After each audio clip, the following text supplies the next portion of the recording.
मेरा नाम नईम है। माँ बाप का अकलौता बेटा हूँ। मेरे वालिद साहब रेलवे में जॉब करते थे। ये इन दिनों की बात है जब ग्रेजुएशन के लिए मुझे लाहौर जाना था। अकलौता होने की वजह से मेरे घर वाले मुझे हॉस्टल में भेजने के सख्त खिलाफ थे। बकौल अम्मा के हॉस्टल के खाने खाकर मेरी सेहत का सत्यानाश हो जाना था। मेरी सेहत माशाल्लाह काफ़ी बेहतर थी। मुझे किताबें पढ़ने का बहुत शौक था। कॉलेज की लाइब्रेरी से लेकर ऑनलाइन रीडिंग तक मैंने हर तरह की बुक्स पढ़ रखी थी, लेकिन मैं हर चीज़ को इल्म की हद तक पढ़ता था। मेरे पास में दो ही शौक थे, एक्सरसाइज और बुक्स रीडिंग।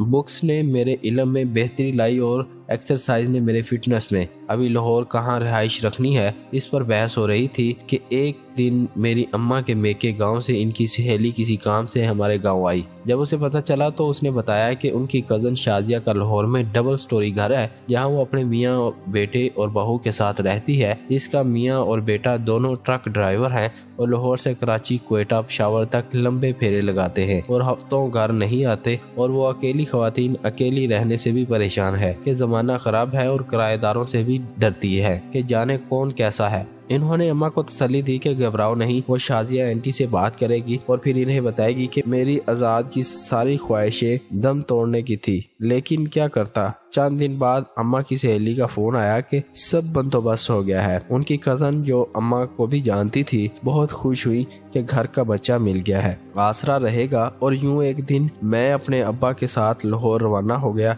मेरे साथ माँ की बहुत सी दुआएं और बहुत सी पिंजरियां भी हमरा थी। अब्बा मुझे लाहौर छोड़ने आए और शदरा में इनका घर था। हम सुबह 11 बजे पहुंचे। आंटी शाजिया ने बहुत खुशी से हमारा इस्तकबाल किया और मुझे साथ लगाकर बोली, बहुत चंगा होया तुम यहाँ आ गए। वो जाने क्या सोचकर मुझे साथ लगा रही थी। मुझे अपना पता है कि मुझे अजीब सा एहसास हुआ। दोपहर के खाने के बाद अब्बा वापस चल दिए। तब तक आंटी शाजिया से ही बातें होती रही। इनकी बहू किसी सहेली की शादी की शॉपिंग के लिए इसके साथ गई थी। अब्बा के जाने के बाद आंटी ने कहा, आओ तुम्हें तुम्हारा कमरा दिखा दूं। 2 मंजिले घर था जिसकी ऊपर वाली मंजिल पर 2 कमरे, एक हॉल और किचन बाथ था। मैंने शुक्र किया कि प्राइवेसी है। मैंने कहा मैं ऊपर वाली मंजिल पर रहायश रखूंगा। इन्होंने कहा जैसे तुम्हारी मर्जी, बेशक ऊपर सो जाना, लेकिन रहना नीचे भी, हम अकेले रह रहकर बोर होती हैं।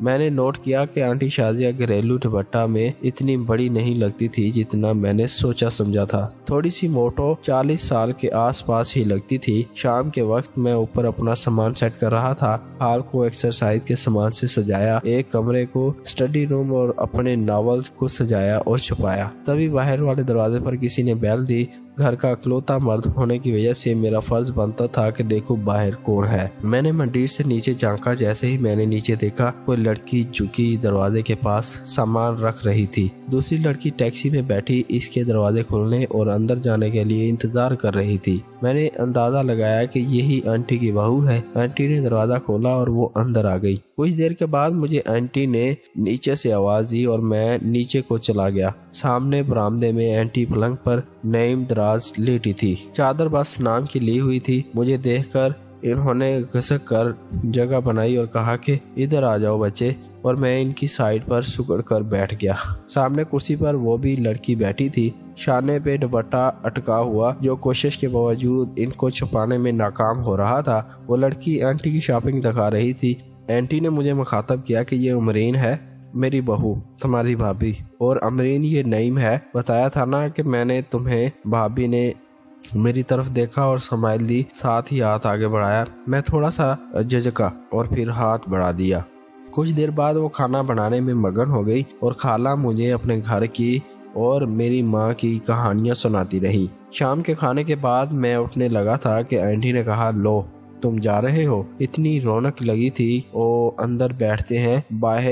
बाहर हल्की ठंड हो रही थी। वो मुझे लिए अमरीन के कमरे में आ गई। सामने बेड सजा पड़ा था। कॉर्नर पर भाभी और इनके बंदे की फोटो लगी पड़ी थी। बहुत ही आम सा बंदा था। भाभी सुर्ख लहंगे में क़यामत ढा रही थी। टेबल पर फ्रेम में सजी तस्वीर में जिसमें सुर्ख तेल हल्का सा दिख रहा था। थोड़ी देर बाद भाभी भी आ गई। बात करते करते जब मेरी नज़र उनसे टकराती तो वो निगाह फेर लेती। थोड़ी देर बाद भाभी बोली, अम्मा आप दवाई खा लें, आपकी तबीयत ठीक नहीं है। और इनके करीब आकर इन्हें दवाई खिलाने लगी। हल्का झुकने से इनका दिल चमकने लगा। मेरी नज़र रुक गई। शायद इन्हें अंदाजा हो गया था कि वो जल्दी से सीधी हो जाएं और हल्का सा घूरा। कुछ देर बाद खाला बोली, अरे उमरीन चाय बना ला, सर फट रहा है।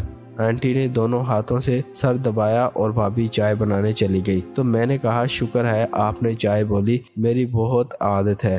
तब वो हंसी और बोली, तो बता देते ना, तुम इस घर को अपना घर समझो, जो दिल करे करो। मैंने कहा, वाह जी, और थोड़ी हिम्मत करके कहा, आप किस चीज़ की दवाई खाते हैं? कहने लगी, ब्लड प्रेशर की। मैंने कहा, ओ इतनी कम उम्र में ब्लड प्रेशर शूट कर जाता है। मैंने मक्खन लगाया, लो बुढ़ी हो गई हूँ अब तो मैं। इन्होंने मायूसाना जवाब दिया, अरे नहीं आंटी, आप तो लगती ही नहीं, भाभी की सास बड़ी बहन लगती हैं। ऐसा कहने से वो अचानक खिल उठी। मैंने अगला तीर चलाया और कहा, सच्ची आप बहुत ग्रेसफुल हैं, सच्ची। वो जैसे शर्मा सी गई और कहा, चल झूठे। मैंने कहा, सच्ची आप तो अभी जवान हैं। एक चमक उनकी आंखों में लहराई जैसे शिकारी की आंखों में शिकार देखकर, और कहा, अच्छा जी, क्या क्या ग्रेस है? इन्होंने हल्का झुककर पूछा। अभी मैं बताने लगा था कि भाभी के कदमों की आहट से वो सीधी हुई और जरा अलग होकर बैठ गई। मेरी किताबी